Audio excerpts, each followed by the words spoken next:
Hello, Rochester community students and teachers.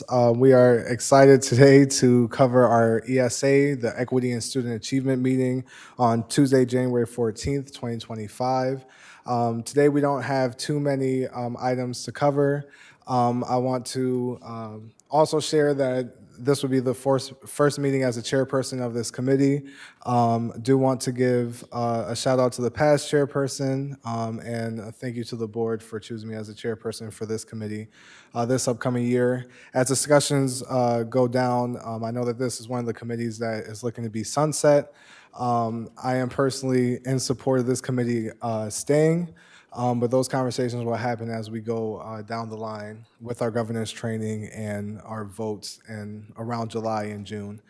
We don't have many, we have no speakers and we don't have many discussion topics today. We'll have one presentation from our 2025 to 2026 summer and extended school year plan presentation by Director Alicia Thomas and Director Melissa Pittman. Alicia? I said it right.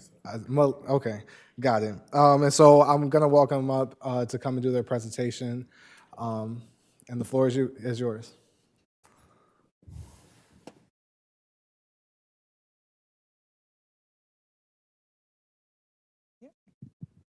Hello, good evening.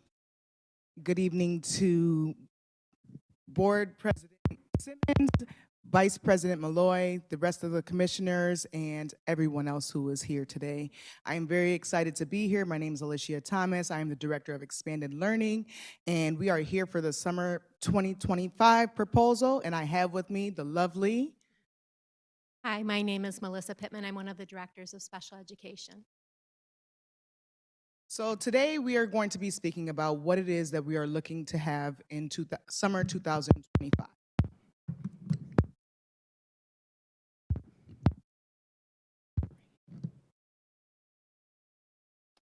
All right, and as we always start off with is the district's mission and the vision, activating those dreams and unlocking potential. And that is something that we are truly looking to do at Summer Learning.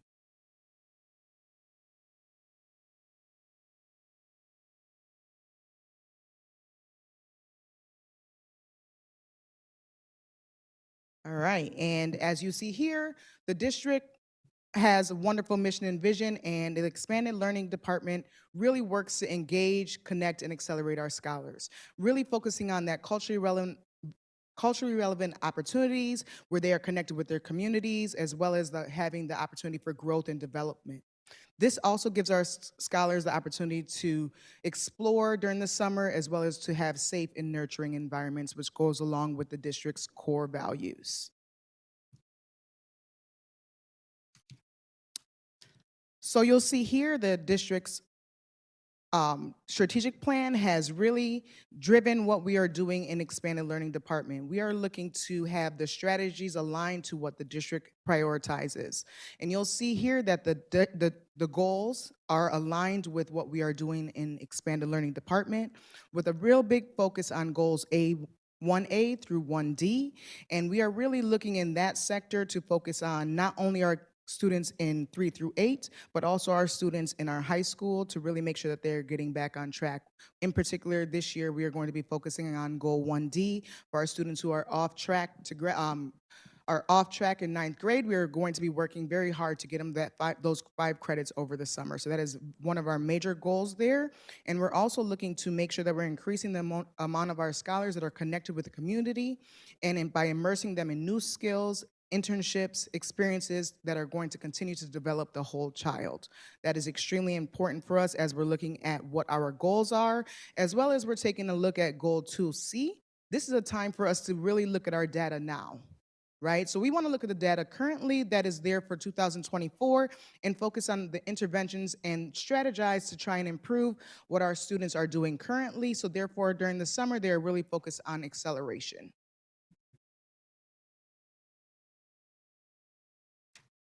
As you'll see here, these are the connections to the district plans, the academic plan, the BWL multilingual action plan, financial plan, as well as the special education consent decree.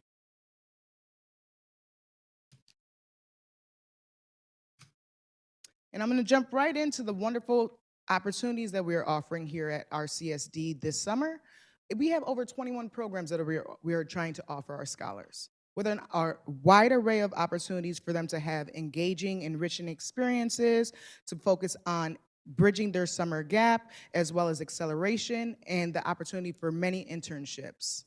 And as you see here, we're looking to have 2 sites for Rock Explorers, which are K-5. We're looking to have a new Rock Star Readers program for 2 grade levels below, which I'll explain in coming slides, as well as we are looking to have our Rock On program, which is bringing back the program that is focused on our potential August grads.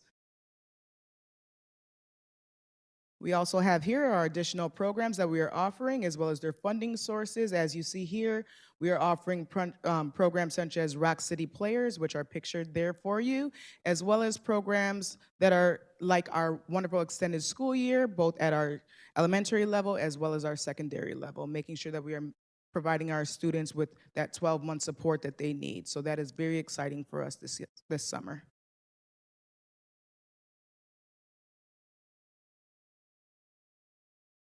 All right, so I just want to give a little basis as to what you'll be seeing in the upcoming slides. You'll see here that it has year 1 and year 2. There are a few year 3s because, as we know, it takes about 3 years for a program to really come to fruition. You have to start the program, you then have to go back and revamp the program, and then you have that 3rd year of reiteration, and where you're really honing in on what has happened in the past 2 years that is going to bring it to the most success in the 3rd year. So as you'll see here, we started our staffing and equity. In year 1, we had the opportunity to bring to life the Equity Climate Agreement, where we had all of our educators, our administrators, and our parents and students. They completed an equity climate agreement prior to summer starting.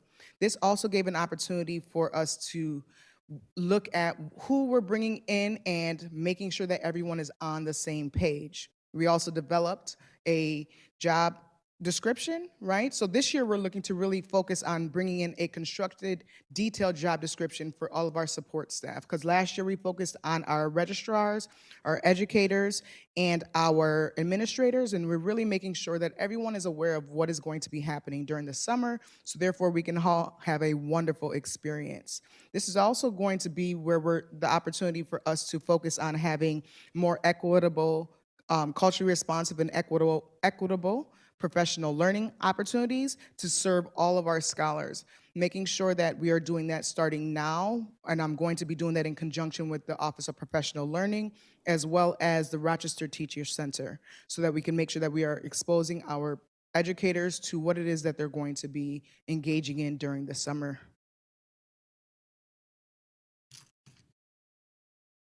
So then we go to student recruitment, because I know this is one of the things that we were focused on in October when I had our meeting. We really want to ensure that our parents were informed early, that we were focused on the transportation, as well as we were giving that voice and choice, right? So that is something that we're really focused on this summer, is to engage in voice and choice, allowing programs to come in that are focused on college and career readiness, as well as workforce development. And we are going to make sure that our parents are getting communication through robocalls, letters. We're looking to bring back the Summer Expo, where the parents are able to go out and actually engage in what they want their child to do based on what their academic needs, as well as their enrichment needs over the summer. So that is something that we are looking to do, as well as we're working very hard right now, collaborating with our community-based organizations, so that we can host those registrations, as well as bring in the opportunities from the community that they have, whether it be the city, whether that be the county, and county-wide, to make sure that we are ensuring that all of our scholars are provided with opportunities over the summer. We are also, one of the highlights on there, and I spoke about it on a previous slide, but we're also analyzing Q1 and Q2 data, right? This data is going to allow us to look at what is currently happening, right? What is the scope of happening in all of our schools, K-12 currently? When we look at that, we can say, okay, what needs to be closed as a gap currently, right? Does that mean that a scholar needs to attend an out-of-school time program that is currently up and running? Or does that mean that they need to have some additional interventions and supports? Or does that mean that we are going to need to provide them something additionally when they come to summer learning over the summer?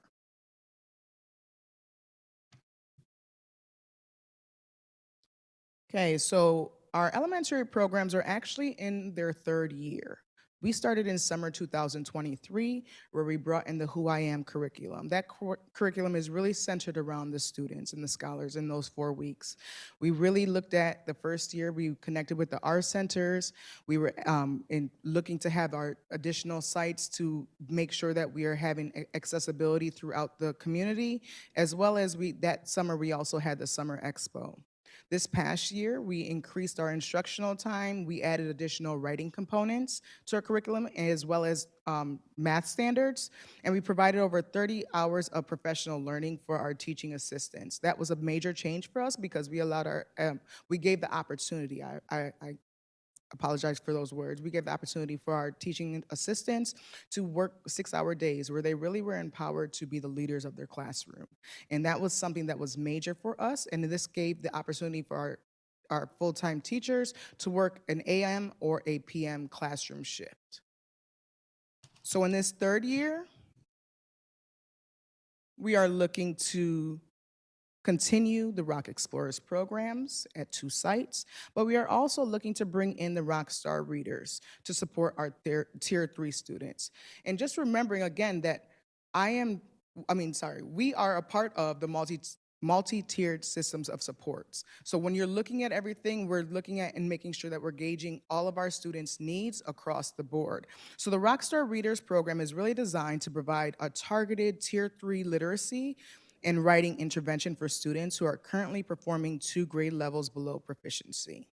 We are looking to incorporate the CKLA lesson pages, as well as vocabulary development strategies and diverse books throughout the entire program.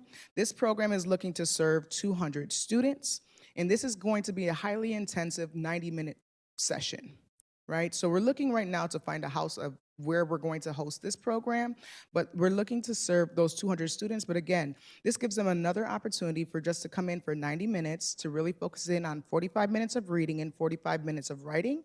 And therefore, during that time with those certified reading teachers, they are going to get the opportunity to really hone in on what it is that they need, right? So we're really focusing in on those strategies that the students need in order for them to make it to the next grade level. Not just make it to the next grade level, but really accelerate into the next grade level. We also have here, we are going to continue to align the curriculum. And one of the things that I really want to highlight with that is that we're doing it not only internally, but we're also trying to ensure that our community-based organizations are also doing what we are doing internally. Because one thing that we know is that our scholars are not only here at RCSD during the summer, but they're all throughout the community. So why would we not share what we are doing throughout the community to ensure that our scholars are receiving the same supports as well as the acceleration throughout the summer? We have here our wonderful Summer Language Academy. They are in year 3 as well. Year 3, I say year 3 because they've been going for such a long time, but I do have here, I apologize, it is for years 1 and 2, because last year they're really looking at their base year, where they're focused on bringing in their 400 English language learners and as well as former Ls. They also had the opportunity to really make sure that they were focusing in on their 7th and 8th graders who needed their recovery of credits. They were able to really focus in on that during that summer program, as well as providing over 20 hours of professional learning, as well as bringing in the foster grandparents and abuelitas and abuelitos over the summer. So therefore that the scholars were engaged through nature-based learning. So that is going to definitely be continued this coming year.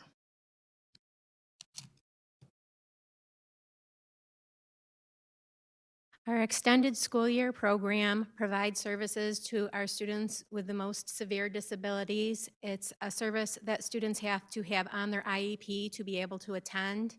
They qualify this by data collection over goal regression. So let's say we just had the winter break. When the students leave prior to break, their progress monitored on their IEP goals. When they return after the holiday break, they were progress monitored again.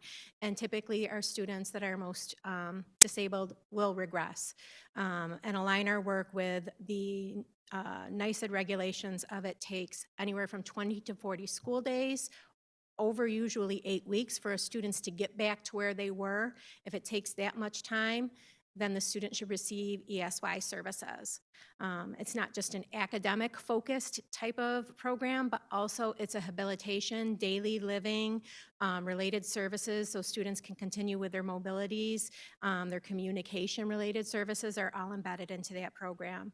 So year one, we wanted to focus really on what was happening with the parents and why we weren't able to get students engaged in it. We have 534 students, and of those 534, 417 participated. So our goal was to identify why and how we could support parents. And a lot of it was just around, they were typically going to schools that they've known their whole K through 6, and they were going to a different environment with different staff for the summer. So we did a lot of restructuring of opening the classrooms to families before so they could come look at them, making sure they knew who their principals and classroom teachers were so they were in good communication, and then just troubleshooting anything that came up, such as our students that go to a week to the Rotary Sunshine Camp. They do that for a week, but then they come back to ESY. We also in year one moved away from progress monitoring of goals from the paper and pencil to utilizing our frontline system to track the progress monitoring. So that was a huge success.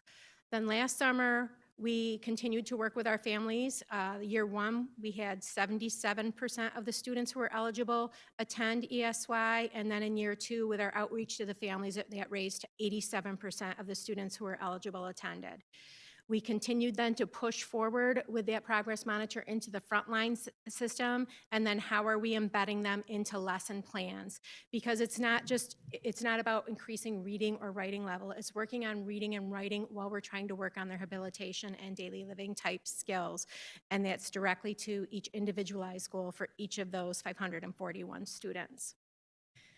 So then as we go forward to this year, we're going to continue to work with their families on just identifying any barriers for them and their children to come to school, as well as collaborating more with our community partners and parents to involve them. This includes working with Autism Up. We also have expanded our work-based learning opportunities with the City of Rochester, so our students come in and then they go out and they participate in work-based learning activities throughout the community, doing things such as they have made all of the Cornhill Adirondack chairs. If you ever walk down by the river on Cornhill, that was a project that we did at ESY. So it's really about getting the kiddos out in the community and familiarized with just work in the community.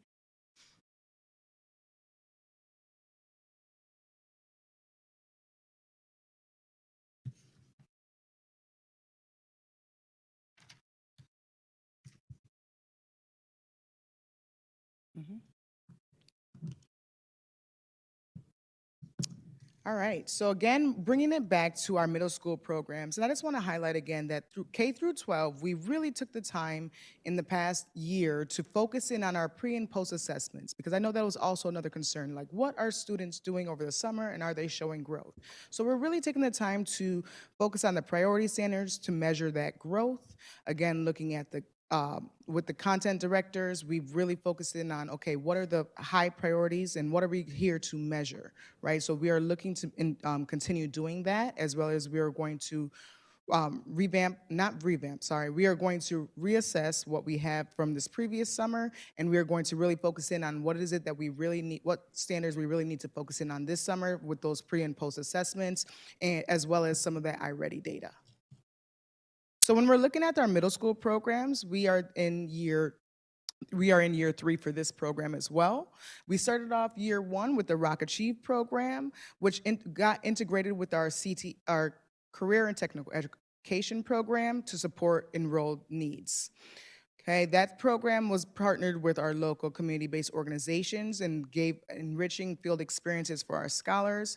That summer, it was focused on algebra and living environment.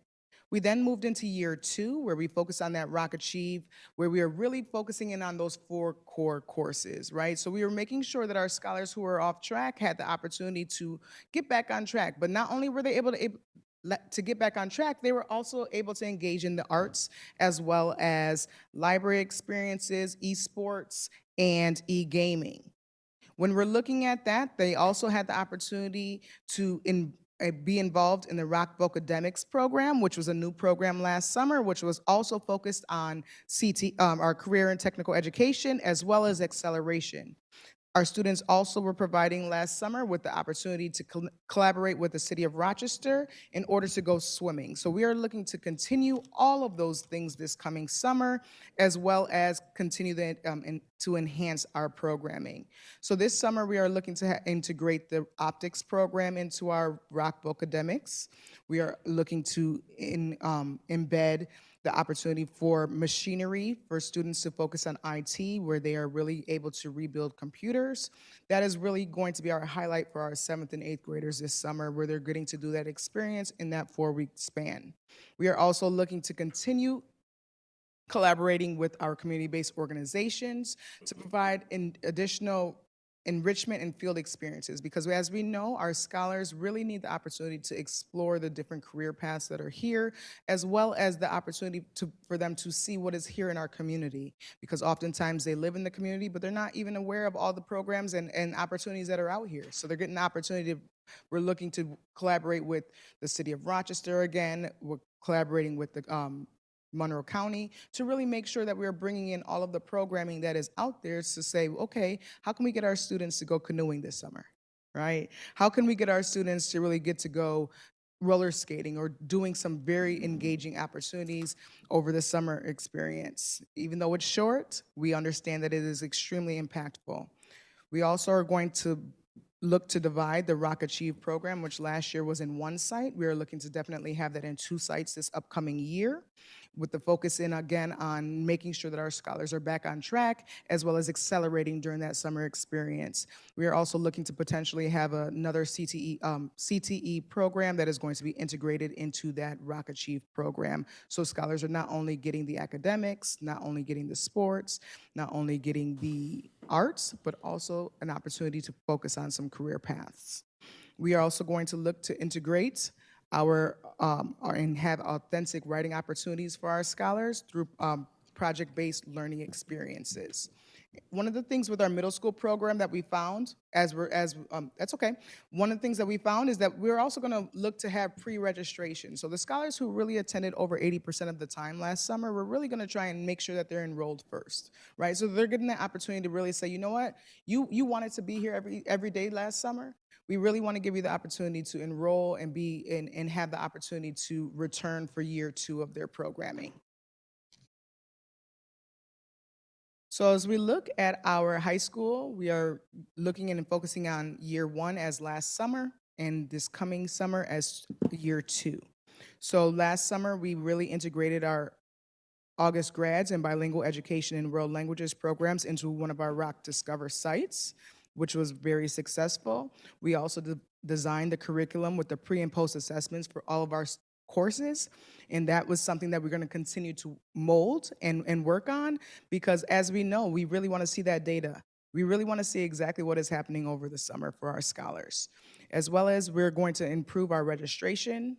In year 1, we improved our registration process, as well as continued the Acceleration University and offered Virtual Academy of Rochester as an alternative option. We also had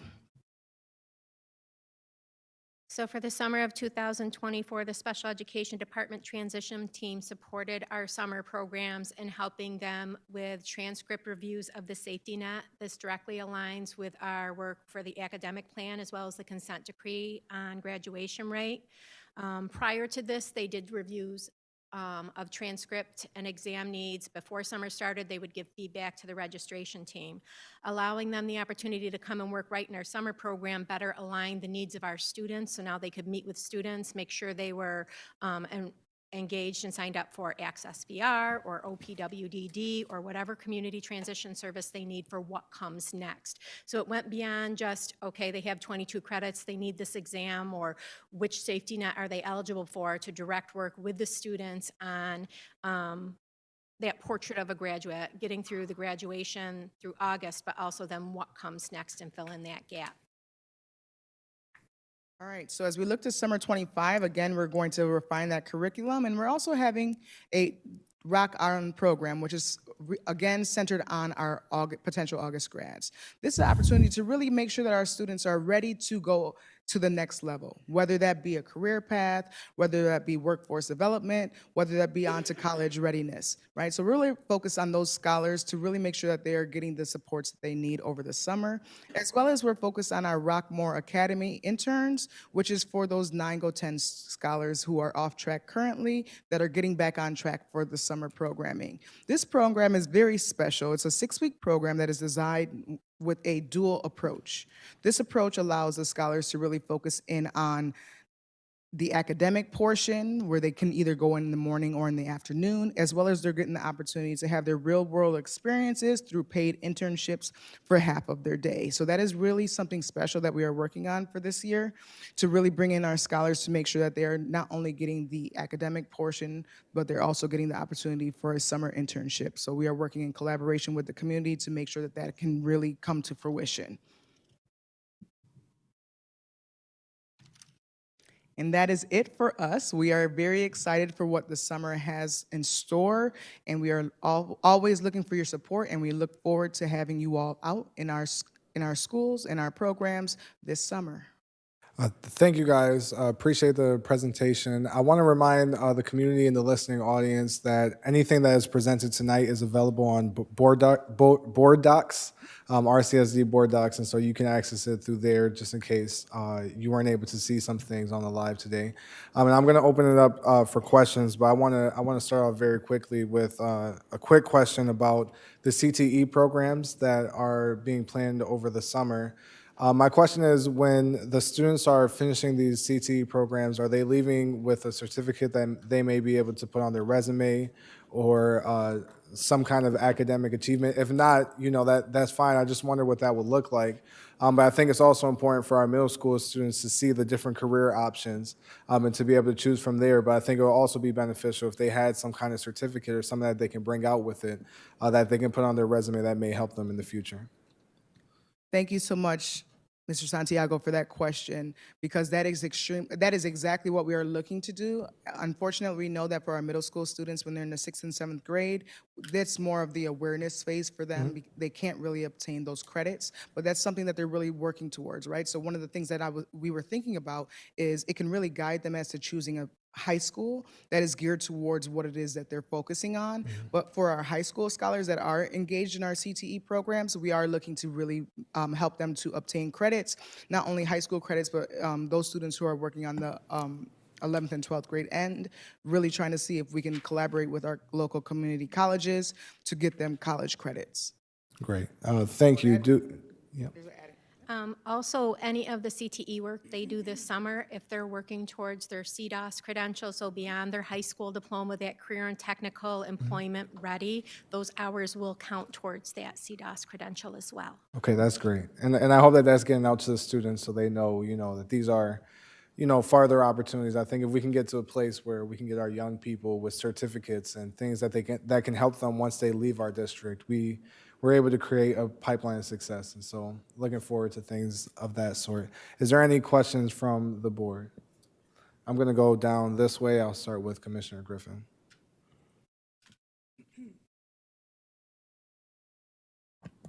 Sorry about that. Thank you for your presentation. Just have a couple of questions. We currently in Rochester have a lot of summer programs, and some of them are free. My question is, there's a lot of money that's being put into this, and with our season, with the budget season and everything, my concerns are that we put this money into it, but we don't know what we're going to get out of it. How are we looking at that? Because that's going to be an issue, a concern with me, because we don't know what the outcome would be. So are we being proactive, like you said, you were doing the registration, because some of these programs might not get filled up. All the numbers here that we're showing for these kids, they might not fill those seats. So how are we looking at that? Are we taking that into consideration at all? That's my first question. To answer that first question, thank you so much, Commissioner Griffin. Yes, we are definitely looking to have early registration. And when we had our early registration, we actually had to put parents on our waiting list. Right, our enrollment was so high, our parents were so engaged and ready to enroll their scholars that we had to put them on a waiting list, and that is what we are looking to continue to do, as well as when you're speaking about making sure that we're proactive, we're also looking to ensure that our pre-assessments and post-assessments are looking at what it is to, again, to prevent that summer slide. Okay, and my other question would be, in reference to transportation, we have a transportation issue now. So do we already have something drafted that is written in stone that we're gonna have these drivers for the summer program? Or are we still waiting for that to happen? Because we need to know that forthcoming, right? Or no? That is something that I'm going to be working with in terms of the transportation department ahead of time. They know what their programs are now, and we will be working with them to ensure that enrollment happens early so that students are in Power School so that they could be registered, and therefore transportation is provided to them as well as hiring of our bus drivers. So I am working with them. Thank you.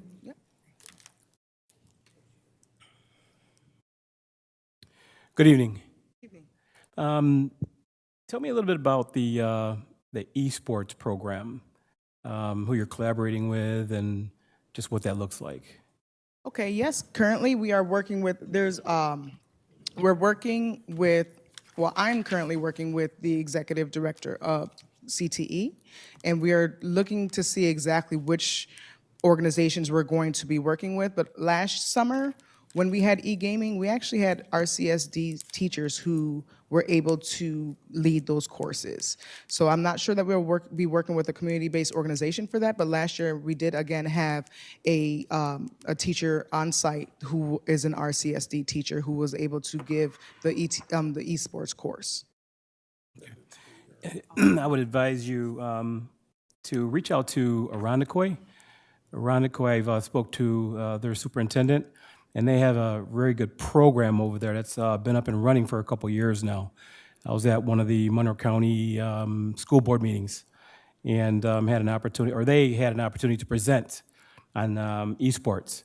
So I had spoken to the superintendent, and she said, "Oh yeah, our program's up and running. It's doing very well over there." And so maybe that would help us if instead of trying to build and recreate our own program, that maybe we could reach out to someone because it's a sport. So we're going to be playing, around the Koi, anyway at some point in time. I don't know who else has a program, but like Pittsford or someone like that. But I know for a fact that around the Koi does. So, instead of trying to rebuild it ourselves or build it ourselves, maybe we can work off them and see what they're doing right, what they did wrong, so we don't make those mistakes and waste money, right? So just something I'm throwing out there to really help you a little bit. Thank you so much, Commissioner Patterson. I'll definitely do that. You're welcome. And when you have like a competition or something like that, if you could make sure, I don't know if the other board members are interested, but it's brand new for us. So I'd love to come and come and watch. Thank you. Absolutely. Thank you, Commissioner Griffin, Commissioner Patterson. I got a quick follow-up. So I see that you guys go through this 3-year evaluation to see if the program is effective. I'm just wondering, once you get to that 3rd year, if the reports and the statistics that are coming back, if they're not up to par, what happens then? Do you guys start brainstorming on a new program that may be effective, or?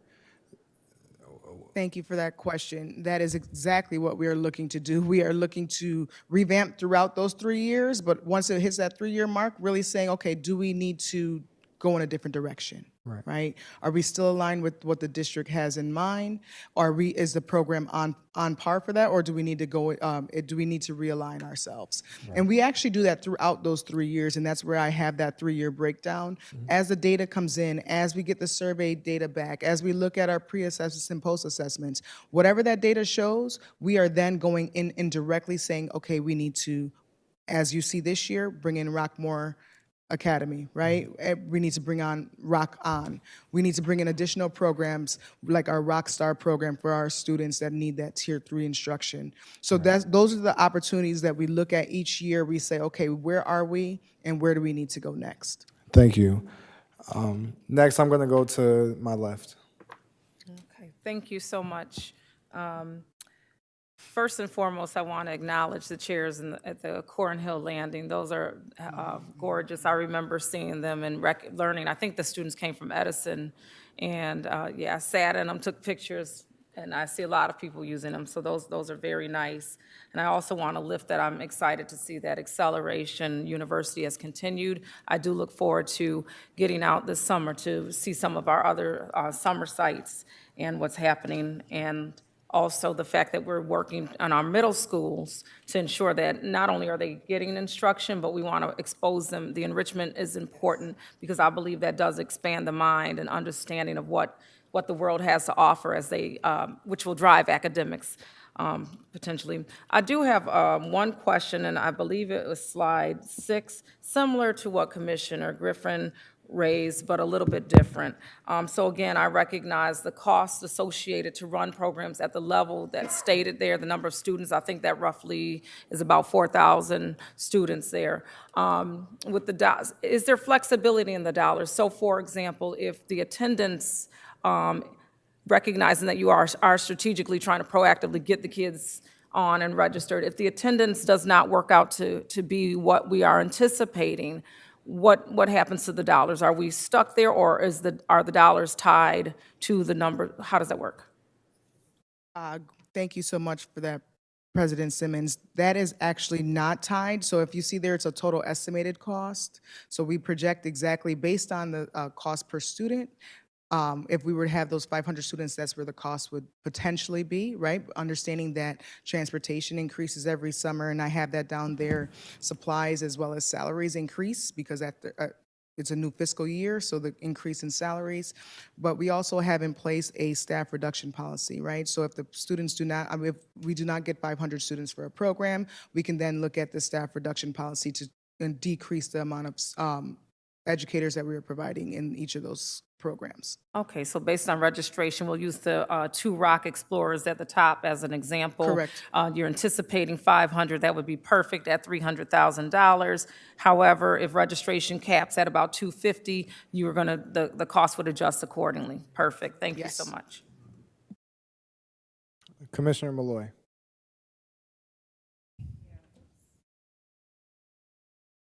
Thank you so much for your presentation. I know these summer programs provide so many opportunities for our students that they wouldn't otherwise receive, especially those expeditionary type learning opportunities. My question, I have 2 questions. The first is just the funding sources. I want to make sure I understand the 2 slides correctly.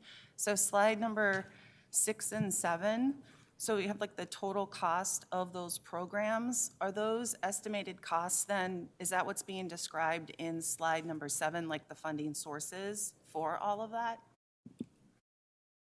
So on slide 7, those are additional programs that are happening throughout RCSD that are tied to additional funding sources. And I can have Melissa speak to STAC real quick. Okay, thanks. So STAC funding is funding that we get back for students with disabilities that we are required to provide services for. And coming out of COVID, we're actually got that amount increased. I can get that information to you for how much, because with ESY, 20% comes automatically from the general fund and 80% from STAC. So we were able to greatly increase STAC for this upcoming 2025, so that will take then a decrease of what we will need for the general fund. But that takes us doing a lot of work with just providing the state the data on that. So that's part of what we're doing. The other thing we do is also we try and identify and work with parents on, like, if 100% you're traveling all summer, we know you're not coming, so we don't set up classrooms that we don't have to. We have both last summer and the summer before. If the enrollment is not there, then we do wean back to save as much money as we can that way as well, monitoring the enrollment. Fantastic, thank you so much. And you don't need to get additional data for me. I just was looking for the brief explanation. Thank you. My second question, though, is just, you were talking about the progress monitoring and the pre and post assessment of students. So one thing that I'm looking for just as an educator too is, are we using that data that we gather over the summer and then providing that data later on to our general ed classroom teachers in the fall, right, when they go back? And is that all on the frontline system or through PowerSchool? Is that data getting to the data on their progress from the summer, getting to classroom teachers in the fall so that we can continue that progress monitoring? Absolutely. That's a really great question. So prior to last summer, the summer of 2023, historically progress monitoring was done on paper, and then we would send the pieces of paper of the goal regression back to the schools, and we would tell the schools, you know, put them in the student queue so the teachers had access to this. Moving the progress monitoring into the frontline system, it lives and goes with the student. So we can see what their progress monitoring was in June. We pick up that data, then we progress monitor mid-August right in the frontline system, and then, or third weekend, so the beginning of August, the last week of July, and then we progress monitor again at the end. And that lives in the frontline system, so staff have access to the IEPs through the frontline system, so it automatically goes back. We also then have created parent reports, so they now get the progress monitoring over the summer. So it lives and breathes in a frontline system that we've been paying for all this time. We just have not been utilizing it like we should be utilizing it. So this way, it's very fluid back and forth, and whether they're a related service provider or a principal or a teacher, now you can look back and see how the student did throughout the summer coming into September. That's really excellent, and just thank you so much for your presentation. No other questions.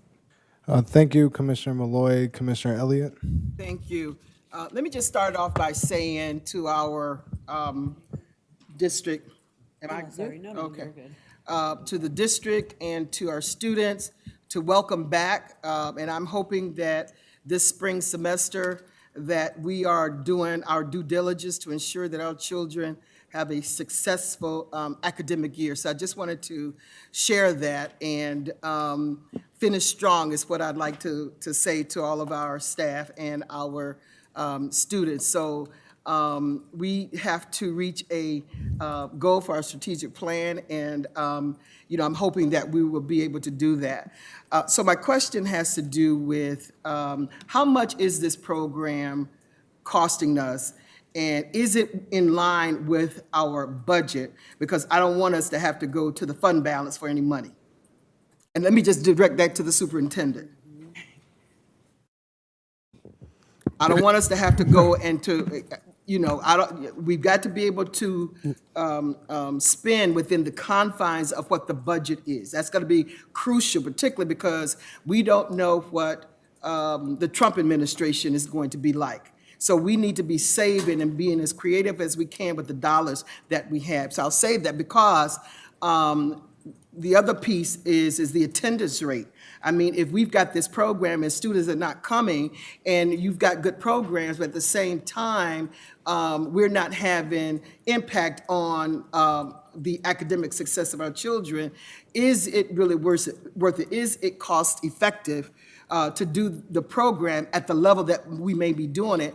And should we be reducing the program, given that we may not have the kind of attendance and the kind of academic success that we really need to have? And I'll ask that, and I'll also ask, how much money did we spend on last year's program, and how much money are we anticipating spending on this year's program for the summer? Thank you. Thank you, Commissioner Elliott. So just first and foremost, you, along with the other commissioners on this dais, have brought up some very salient points as it pertains to attendance and cost measures and whatnot. Last year, the summer learning was given a budget of $4.5 million to expend in the summer, and that actually was hit at $4.5 million.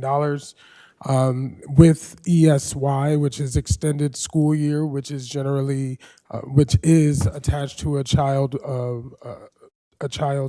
individual educational program and plan, it became about 6.6 million. But ESY. So we budgeted for 4 million, but it ended up being 6 million? So no, we budgeted for 4.5 million, and it ended up being 4.5 million.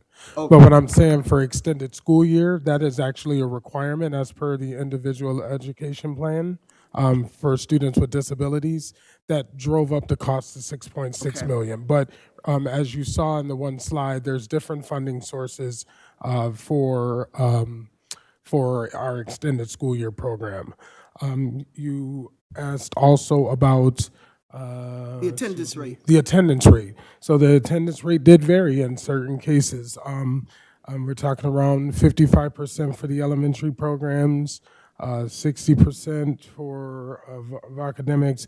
Our largest attendees was the Acceleration University, but I do think that the items that you and Commissioner Griffin brought up this evening are going to be worth examining if we keep the same Monday through Friday structure.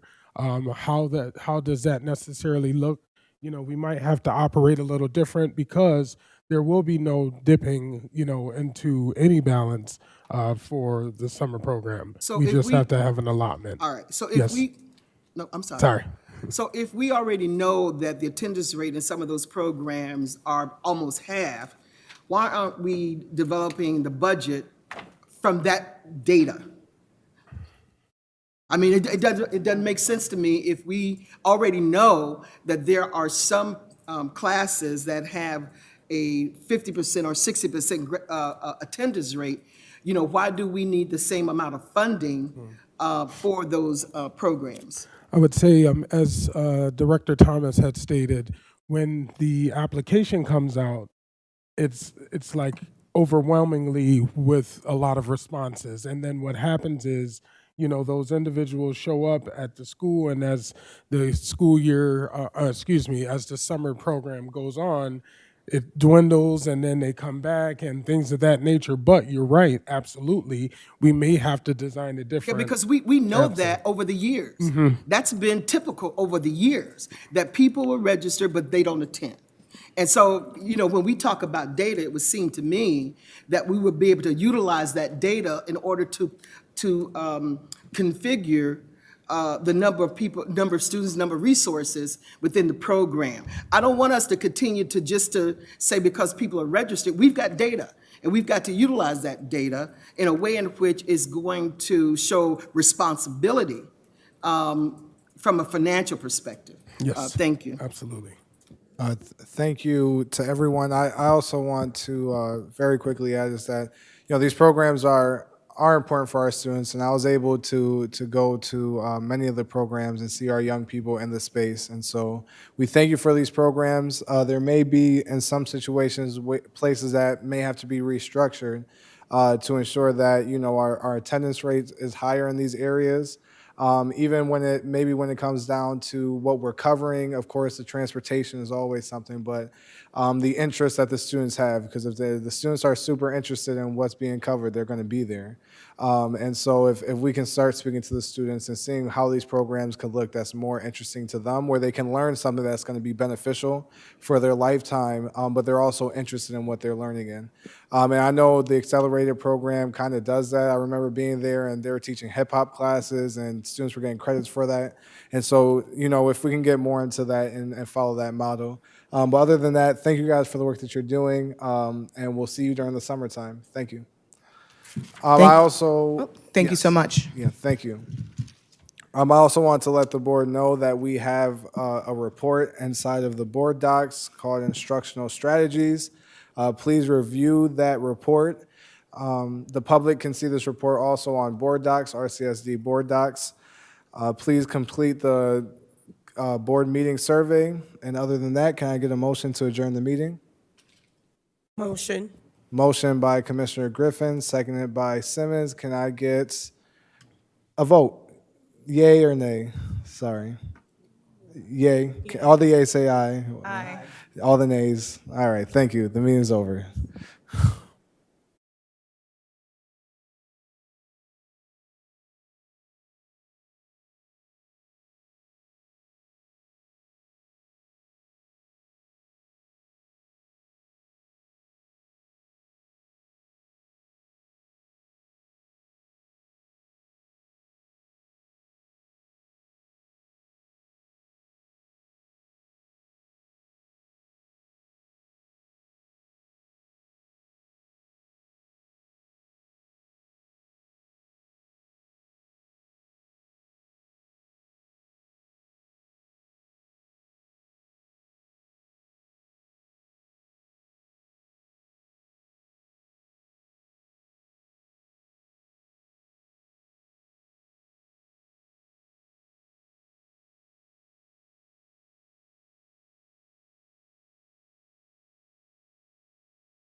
Thank you and welcome back to the Rochester community. Today is January 14th, and we are reconvening for our special meeting to convene for consideration of resolutions. We do not have any speakers designated to speak this evening, so we'll move forward into the resolution portion of the agenda. And so I would like to entertain a motion for Resolution 455. Motion. Second. Okay, it's been moved by Vice President Malloy, seconded by Commissioner Santiago. Open for discussion. Any questions, discussion? I do have a quick question. Just for a quick recap of Resolution 455, just to the public, what this means and what the coverage is. Good evening. Thank you for the question. This Lifetime Benefit Solutions handles our flexible spending accounts. Flexible spending accounts, also known as an FSA, is a tax advantage financial account that an employee can set up to put money aside for their own purposes. It's within the tax law, and as an employer, we provide that level of service so that our employees can stretch their dollars and achieve some tax savings. This is very typical in all places of employment. And so Lifetime Benefit Solutions assists us with the management of those accounts so that our employees can have that benefit. Thank you. Any other questions? Okay, with no other questions, all in favor of Resolution 455? Aye. Aye. 455 passes. Resolution 456, So moved. I'd like to entertain a motion for Resolution 456. Motion. Okay, motion by Commissioner Griffin, Second. seconded by Vice President Malloy. Open for discussion. With no discussion at this time, all in favor of Resolution 456? Aye. Resolution 456 passes. Entertaining a motion for Resolution 457. So moved. Moved by Vice President Malloy. Seconded by Commissioner Griffin. Open for discussion. With no discussion at this time, all in favor for Resolution 457? Aye. Aye. All in favor, we said aye, and Resolution 457 passes. Okay. Entertaining a motion for Resolution 458. So moved. Second. Moved by Vice President Malloy, seconded by Commissioner Griffin. Open for discussion on Resolution 458. With no discussion, all in favor for Resolution 458? Aye. Resolution 458 passes. Entertaining a motion for Resolution 459. Motion.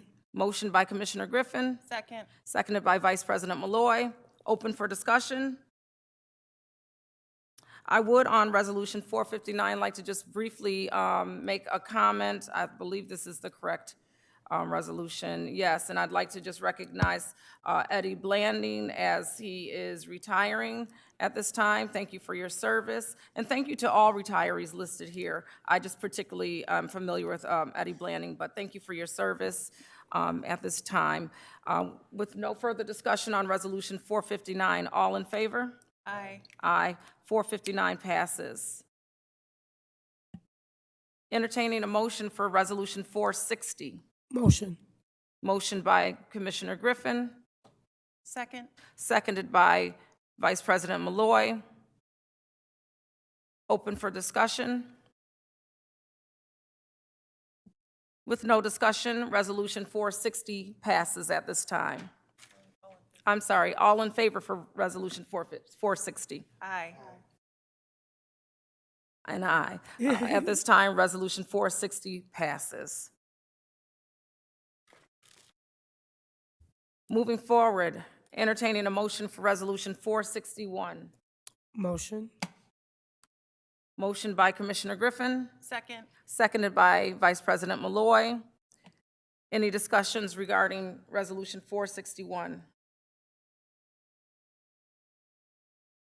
With no discussion on 461, all in favor? Aye. Any opposed? 461 passes. Finally, Resolution 673. I would like to entertain a motion to open Resolution 673. So moved? Second. By Vice President Malloy, seconded by Commissioner Griffin. Resolution 673 is open for discussion at this time. Superintendent? Sure. Yes, he will take time to help us unpack this resolution. Yes, great evening again, commissioners and the public. So resolution number 673 is generally a change in our calendar that must be brought to the Board of Education. What we are intending on doing is closing the facilities on Lunar New Year to be in par with most of the districts in Monroe County. That would include all staff, and attached are also the memorandums of understanding to ensure equity in our RAP and Bente staff so that those members do in fact get paid for that day.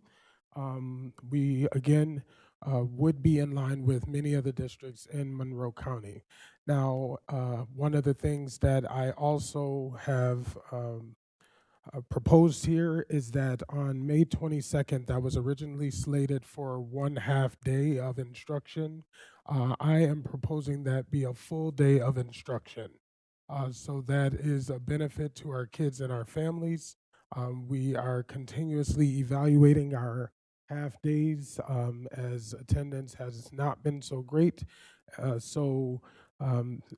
Staff and our staff is going to get a benefit of January 29th, and our students and families get a benefit of a full day on May 22nd, 2025. So that's exactly what you have in front of you, and yeah, thank you. Thank you. And just a question, and so this is now a holiday, and it's also a paid holiday for all involved. Yes, that is correct. Yes, that is correct. Any other questions regarding Resolution 673? Commissioner Santiago? Yeah, I just want to make sure that this is communicated as best as possible to the parents. I know it becomes hard when these pop-up days are coming when it comes to get the parent getting to work and child coverage. And so I just want to make sure that this is getting to every parent, that this will be coming up in May. So thank you for that. Just to clarify, January 29th was already a day off for our students, so there was no impact to students. However, we will be communicating to families that May 22nd will be a full day of instruction. We'll do that early, and we'll do it as we're closer to the date. But yes, January 29th, Lunar New Year, only affected the adults, no impact to students. Right. Thank you. I didn't know that before, but it's good to know. Thank you. Any other questions or concerns, Commissioner Patterson? Yes, I have to apologize. I should have asked this question earlier today. I should have reached out to someone, but what is a Lunar New Year holiday? So, great question. So it was a new year brought into legislation by Governor Hochul this year, and it is a holiday that's centered around Asian customs and traditions. Yes, it's their new year. Yeah. That's good. Thank all. you. Appreciate it. Sorry. With no further discussion regarding Resolution 673, all in favor of Resolution 673? All right. Aye. Any opposed? The ayes have it, 673 passes. Okay, and that concludes our resolutions, consideration for resolutions. And so next on the agenda, we have our legislative agenda. I would like to preface this before we enter discussion, and I may need some guidance on this, but what was the name of the CGI committee? I work with so many acronyms. Oh, CIGR. CIGR, because I've got organizations I work with, and there are all kinds of things. CIGR, thank you, under Commissioner Santiago, has spearheaded helping to craft our legislative priorities as a board, and the discussion has been open. And at this time, we are going to have Marisol Ramos Lopez, Chief of Communications and Intergovernmental Affairs, present on our legislative priorities this evening. Thank you.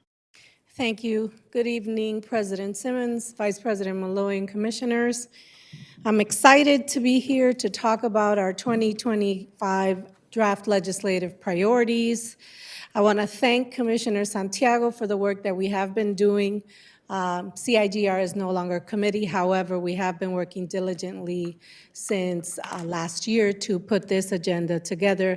And this agenda reflects the priorities for the district when it comes to the governor's budget, any legislative issues, or any issues that the board and administration deem are important to be addressed with our delegation, as well as with the state delegation. You have a few documents attached to your board docs, and I know that District Clerk Wynn, my partner in developing these for you, has provided you with some documentation.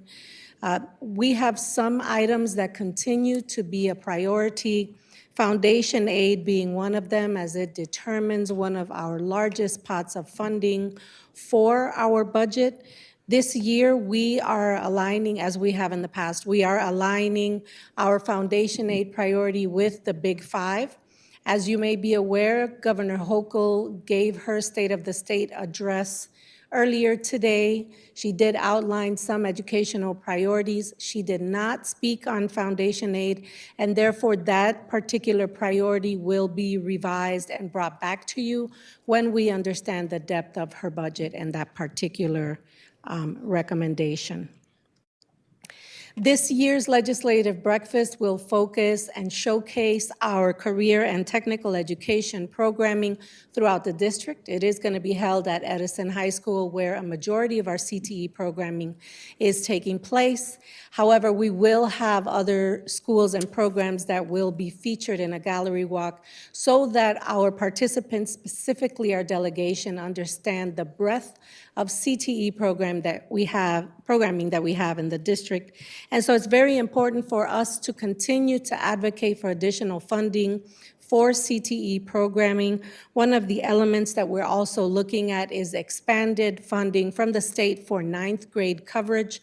We do receive funding for 10th through 12th grade. However, the funding for 9th grade CTE programming comes from grants and our A fund. So this is something that's very important for us as we move forward in trying to expand opportunities for students. We're also looking at elements of CTE that go into our middle schools, and in the future, according to our student SLC delegation, they'd love to see CTE program in elementary schools, and that's a wonderful idea. The other issue that we are continuing to address and sadly have made no movement on the needle is charter schools. We are looking to continue to establish a moratorium on the creation of charter schools and charter school expansion. In the past, we were trying to designate that that the regents be the only determining authority for charters.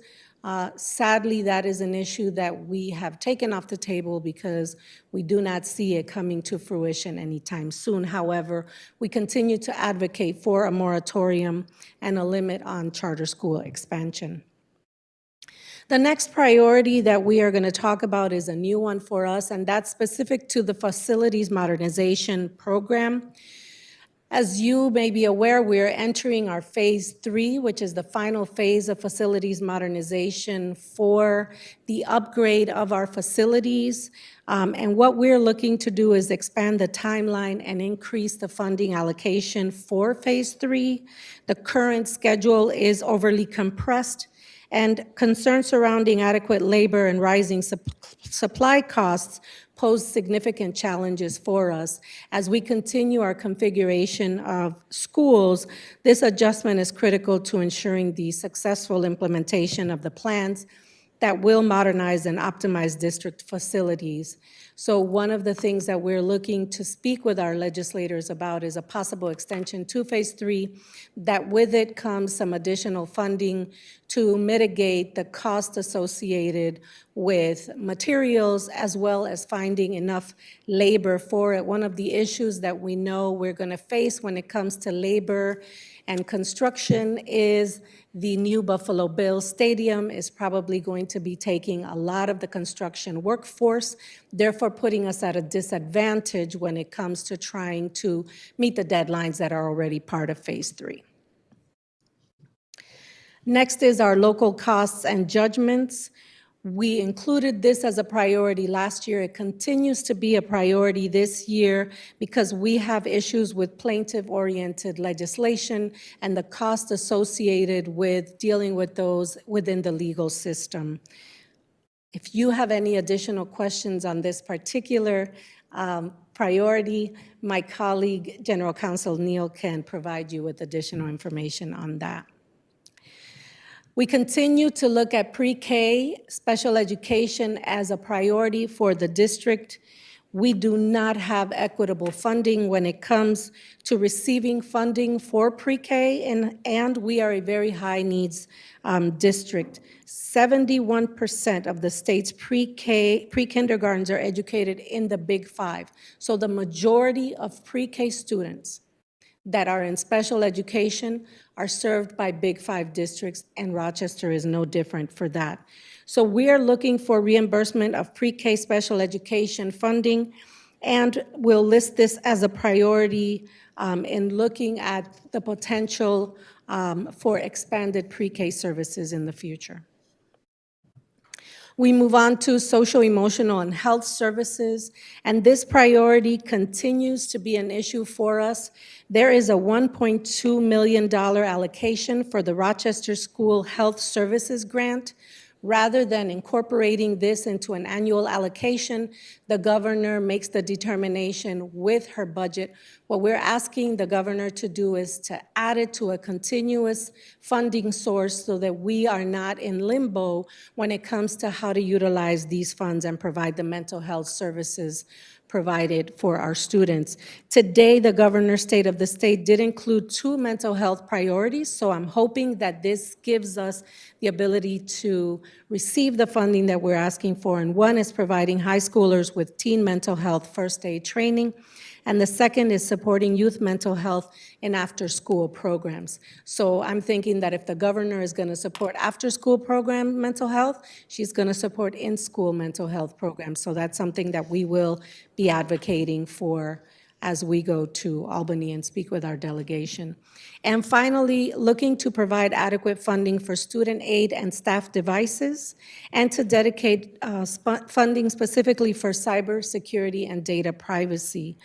I'm going to give you a couple of numbers that are important. Our hardware and software rates are $24.20 and $14.98 per pupil. So we receive $24.20 reimbursement for hardware, which is laptops, iPads, and any other technology that our students are using, and that is far below the cost that we have to expend for technology. And the other one, as we're dealing with a data breach that one of our contractors recently experienced, PowerSchool, we are looking at funding specifically for cybersecurity and data privacy to protect the information of our students, our former students, and our staff and community. Those are the draft legislative priorities for 2025. I will open it up for questions, thoughts. Okay, open for questions. I'll start with Vice President Malloy. Thank you. Thank you so much for presenting this. A quick question just regarding technology. Do you know that reimbursement, is that statewide then? All districts getting that reimbursement? That is Okay, correct. The same amount The for all same amount. districts? Yes. Okay. So obviously our district is incurring far more costs, I would say, than perhaps That other is correct. districts. The other element that there are districts that will charge families if there is a lost item, if there is a broken item. We don't do that. We absorb that cost, and therefore those costs become higher for larger districts. Okay, thank you. Okay, any other questions? Yes, I have, no, go on to Commissioner Patterson. Okay, any other questions? Okay, Commissioner Patterson? Yes, thank you. How are you? Doing well, thank you. Good. I'm for, all the priorities that you put forth here, with the exception of one, and I've been consistent since day one, so it won't shock you. So when we talk about charter schools and establishing a moratorium and limit charter schools expansion, all the parents that I've spoken to, it's sort of like, let me go back. It's sort of like big government. Like big government, we don't like government telling us what to do, making choices for us. But at the same time, in the district, in the city, we're kind of like big government. So the parents who I speak with, and there's a number of them, they just want a choice. So we don't talk of any discussion. There's no discussion relative to private schools. There's no discussion relative to urban-suburban programs. But there's always discussion around charter schools. But if me as a parent, I live in the city, and again, my kids are grown now, but if I had young children, which I'll have grandchildren, I would like them to have the opportunity, any parent, to send their kid wherever they'd like.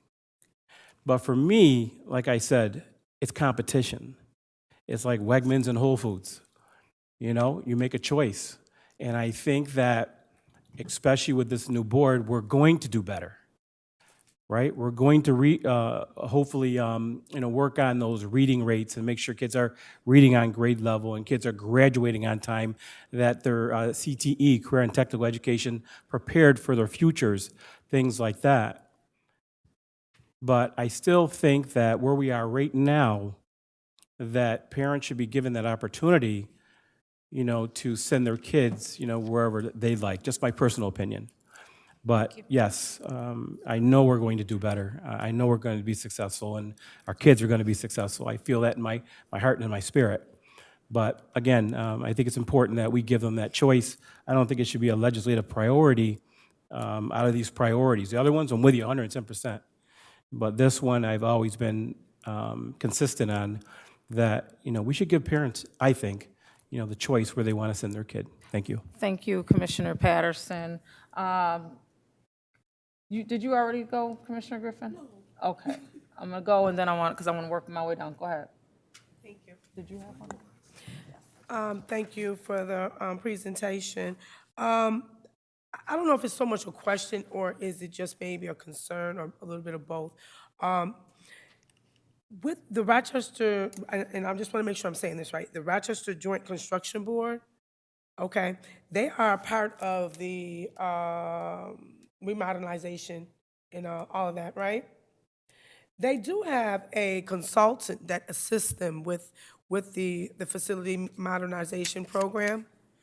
And I guess my concern is that as I look through the phases of what has happened, I constantly see that the schools that really need the service and really have major safety issues have not been governed to be addressed in a timely fashion. And I wanted to know how this may play a part in that timeline, and because you said it probably may be pushed out because of the bills, but I know with the consultants, won't they be able to assist you in that at all, and ensure that you might be able to reach the timeline and it doesn't have to be pushed out, or additional funding is needed? Can you talk about that or not? I think that's a question that we can put on the board question log to get back to you on that. I do not have a response. Okay, that's fair. Thank you. That's fair. Okay, thank you, Commissioner Griffin. I do want to circle back to the charter conversation, and just for my own clarity, because what I believe and understand is that the charter conversation isn't so much around eliminating parent choice and where they go, but it's understanding that the multi-layered focus or expansion of charter, the way it's bubbling up in urban areas, not just Rochester, the strain that it causes public districts. And so it's much more complicated than simply becoming competitive because the playing field is not quite competitive. So it's not to eliminate charters, is my understanding, but the moratorium on charters is a request to take a look at level setting the playing field in a responsible manner, since everything is not, 2 plus 2 doesn't always equal 4, although you'd like to think it does. That's my riddle. But yeah, that's my understanding, is the moratorium is to slow the expansion, not eliminate or eliminate choice, but the expansion because of what it's, how it's impacting public education. As these priorities are developed, we are coming to you with our recommendation. The data that we have related to charter schools, the impact that it has on this district, and the impact that it has specifically on how students with special needs are receiving services from charter schools versus returning back to the district, there is an imbalance in that. Yes. And so if there's additional information that you would like on that, I'm happy to. Yeah, I remember that. serving in a charter before I decided that wasn't a good fit for me, and that was just on a personal level, nothing against the charter. But I remember seeing in this particular space where the special education needs at that particular time, I don't know where it is now, but yeah, there was something not quite servicing the students as well as it could have been. And those students ended up being sent back to the RCSD because we had the infrastructure to support them. So yes, I want to follow that and gain additional understanding and perspective. I'm going to continue working my way down. Commissioner Elliott? Thank you. So a few things that I have, I think that we should consider as a board. We need to look at also the mandated electric buses that is mandated but is not funded by the state. I think that we're going to need to talk with the state about that.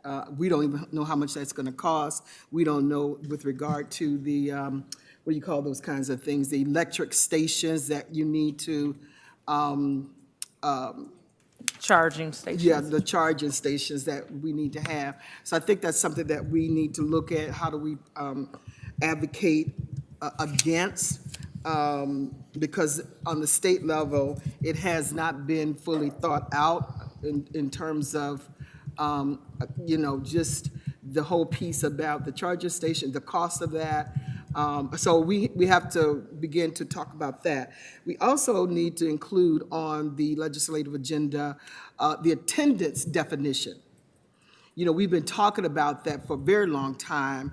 You know, there are parents who are going to keep their children out of school because of doctor's appointments and those kinds of things. They're very legitimate reasons why families keep their children out of school.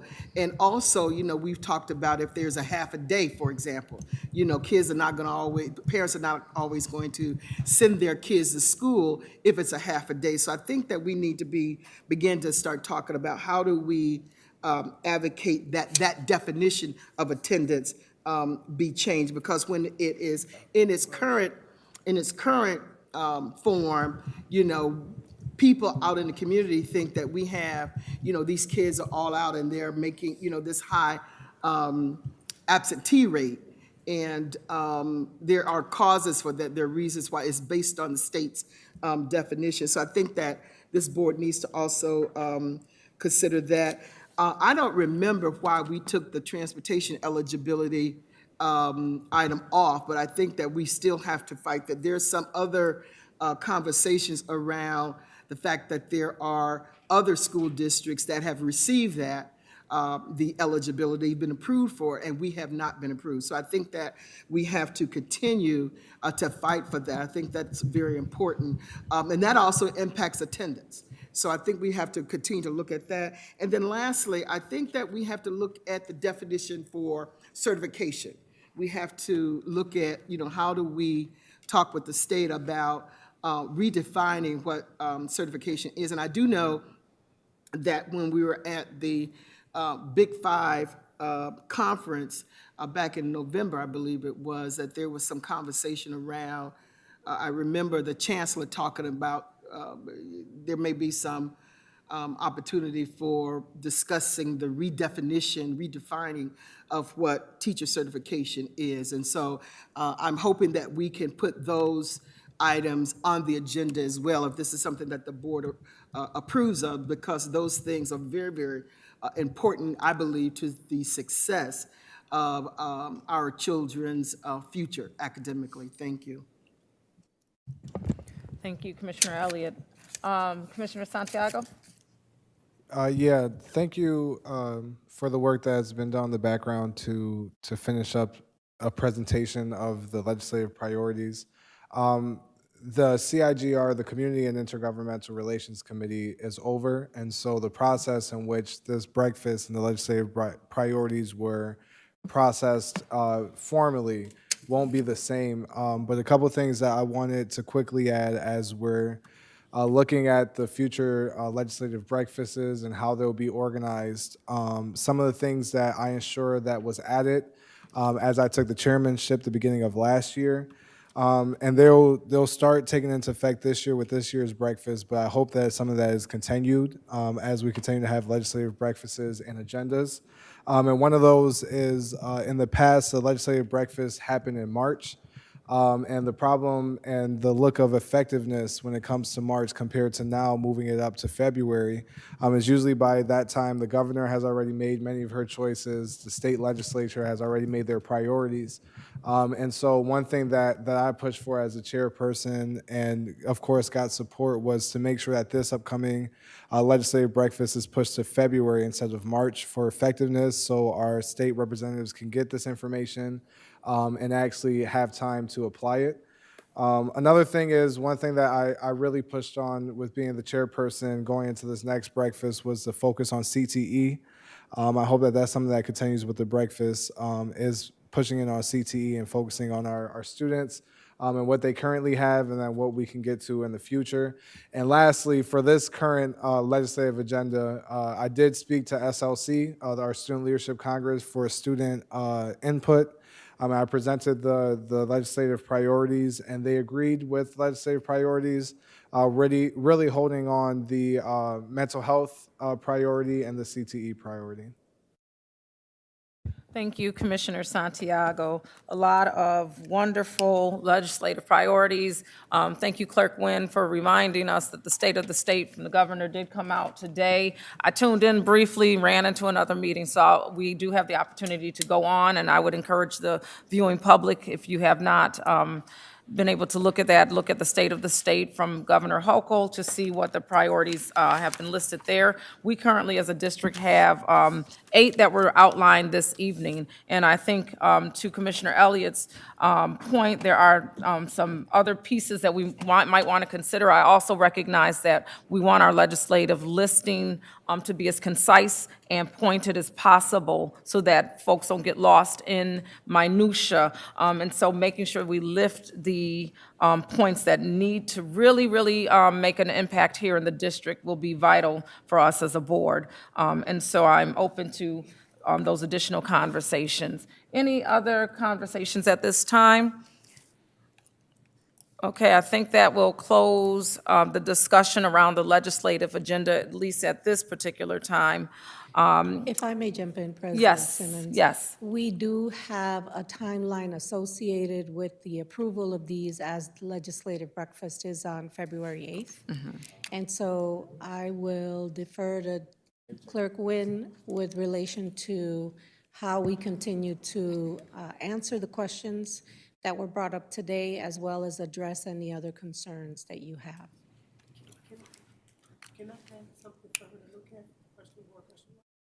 Okay, you could just put, you don't have to do it on the dais to put it in the question log. You can just, so Commissioner Griffin's going to connect with you to put some additional concern or question into the question log to capture it there. And at this time, we're going to close out the meeting, and we do have to go, and so this meeting may recess I'm sorry, just before you do that, if I could Yes. just say to everyone that the next time you all will review this agenda will be in time for you to vote at your business meeting on January 23rd, because we don't have another meeting before the agenda. So if commissioners have any other questions, comments, things they want added, it would be really important to send those ASAP so that they can be added to the question log and get feedback from the administration. So on the 23rd, you'll be prepared to vote on a document. And so just to summarize, the deadline I heard is February 8th, correct? No, that's your February breakfast. 8th, a deadline with us as a board needing to vote by our business meeting this month, January 23rd, in light of that February 8th date. Correct. Okay, and so if you all heard everything, get the questions in, and we will take it from there. And at this time, this meeting may, am I doing it right? Yes. Entertain a motion to go into executive session. Motion? Okay, motion by Commissioner Patterson. Read the rest of it right there. And do I need a second first? Yeah. Second. Second by Commissioner Griffin. And now, this meeting may recess into executive session, closed to the public, to discuss matters leading to the appointment or employment of a particular person, and to receive the advice of the general counsel as permitted by Section 105 of the Open Meetings Law. All in favor? Aye. Any opposed? We are now dismissing into executive session. Thank you.